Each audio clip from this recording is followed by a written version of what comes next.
చెప్పండి, ఇబ్బంది ఏంటి? ఏం కాలే. ఎందుకు వచ్చారో చెప్పండి.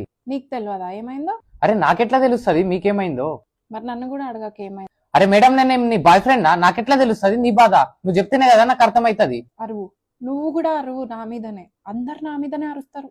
సరే సరే సారీ అరవను, చెప్పండి ఏమైంది మీ ప్రాబ్లం చెప్పండి. నాతో మాట్లాడకపో. అరే మేడం, నా దగ్గర టైం లేదు, నేను వేరే పేషెంట్స్ ని కూడా చూడాలా. అంతేలే, నా కోసం ఎక్కడ టైం ఉంటది. అరే ఓ మేడం, నువ్వు ప్రాబ్లం చెప్పండి, నేను ట్రీట్మెంట్ ఎక్కడికెళ్ళి ఇవ్వాలా నీకు?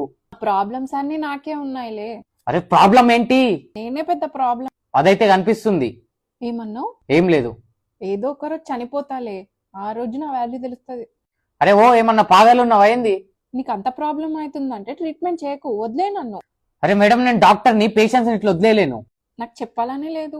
నీకెందుకు చెప్పాలని లేదు? ఎందుకంటే నువ్వు వేరే పేషెంట్స్ ని కూడా చూస్తావు. డాక్టర్ని నేను చూడకుంటే ఇంకెవరు చూస్తారు వాళ్ళని? చూసావా చూసావా, మళ్ళీ అరుస్తున్నావు. అరే సరే సరే, ఇంకే పేషెంట్ ని చూడ నేను. పక్కానా? పక్కా. నా మీదొట్టి. నీ మీద ఒట్టు. సరే. సరే ఇప్పుడు చెప్పండి మీ ప్రాబ్లం ఏంటి? ప్రాబ్లం ఏం లేదు.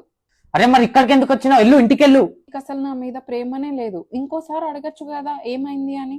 సరే బుజ్జి బంగారం, నాన్న కన్నా ఏమైంది చెప్పు నాన్న. ఏం అవ్వలే.